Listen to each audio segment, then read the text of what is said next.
narrations. Their madhab is a very simplistic madhab.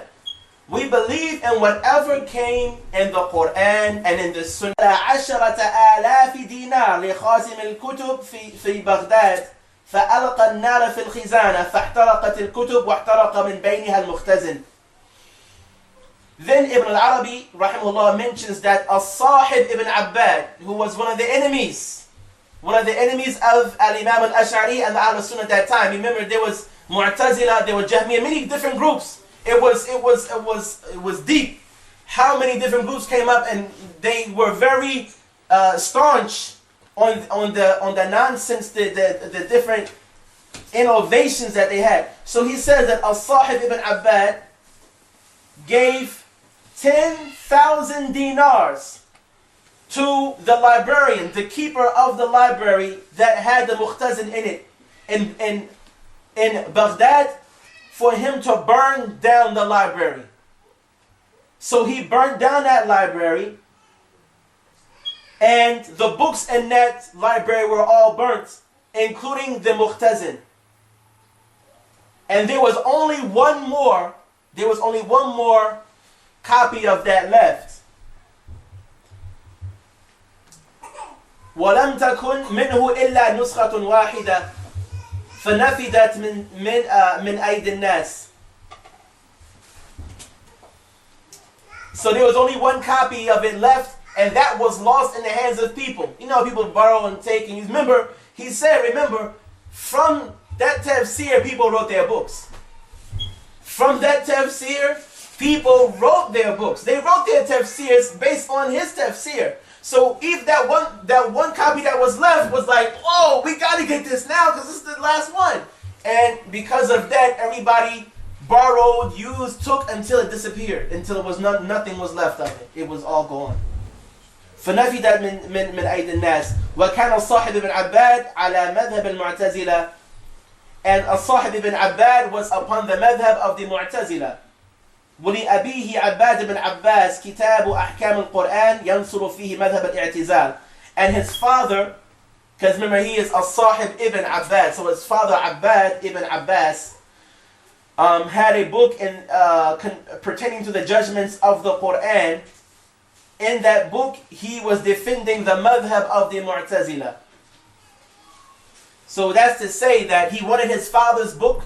He wanted his father's book basically to be on top and to be the top book, and that the Muhtazin would be destroyed.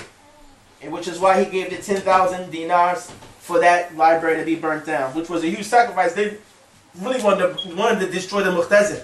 So they burned all those books.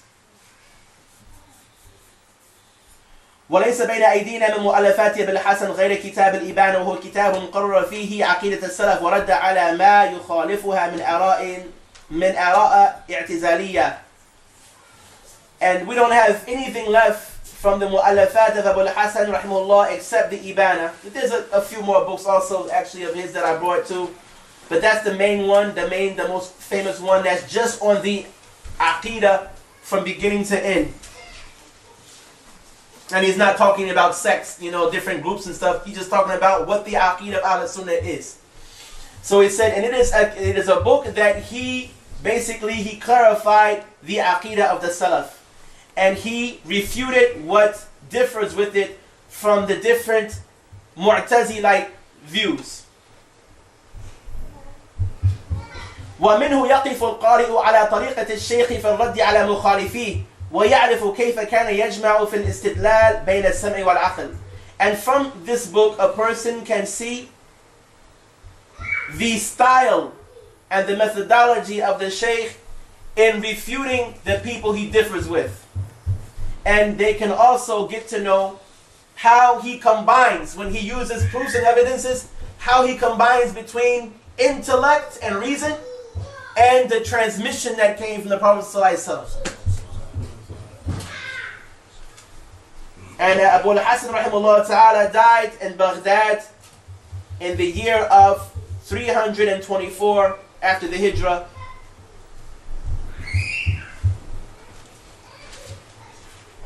may Allah subhanahu wa ta'ala have mercy on his soul, Abu Ali Zahir ibn Ahmed al-Sarkhasi rahimahullah ta'ala says, when the death of Abu al-Hasan al-Ash'ari rahimahullah ta'ala came close, he called me and I came to him and he said, اشهد علي أني لا أكفر أحدا من أهل هذه القبلة لأن الكل يشيرون إلى معبود واحد وإنما هذا كله اختلاف عبارات.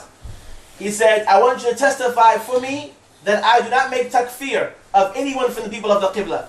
I don't call anyone from the people of the Qibla a kafir. Because all of them direct themselves to one creator, one God. But it's only a difference in the expression that they use to express him. So may Allah tabarak wa ta'ala have mercy on him and lighten his grave. But this is to show and prove basically that he wasn't like some people who criticize him now and try to raise some people and put other people down. He wasn't nobody. He wasn't no little jack. He wasn't somebody that just, he was the man, rahimahullah. But what happened is that the books that are left are only a small percentage of the actual Islamic heritage of books and information. What we have is a fraction, is a small percent of the books and the information and knowledge that was actually there. There's many other things and stories about him. One real short, inshallah. What happened now, we read that his father was a Sunni. His father died and he entrusted him to Imam Zakaria Saji, rahimahullah, who was an imam in fiqh and hadith.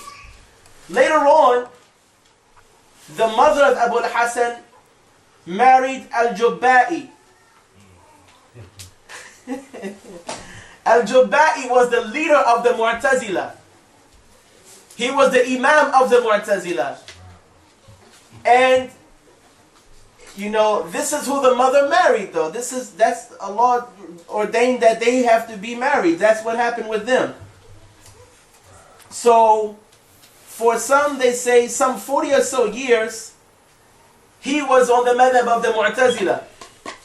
He learned all of their arguments. He learned their reason. He learned their logic. This is what he was exposed to because his stepfather. This is how he was raised in that house.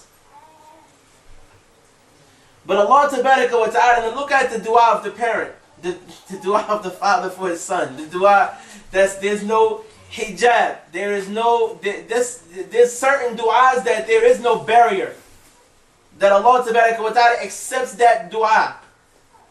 And one of them, like the dua of the one who's in a journey, the dua of the one who's fasting, one of them is the dua of the parent for their child. So please make dua for your children.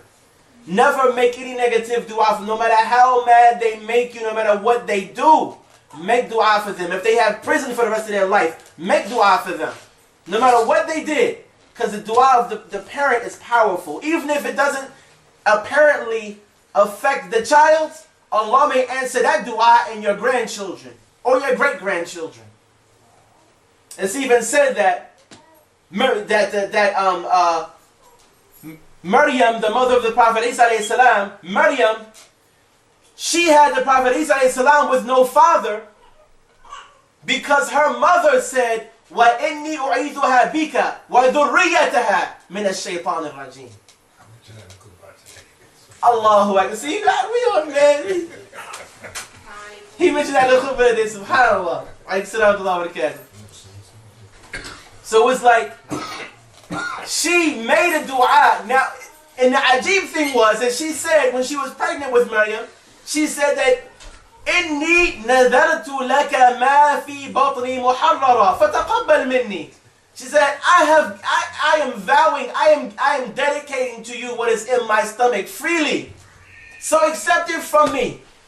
Accept it from me. So basically to say that whatever is waqf lillah, whatever is given for Allah subhanahu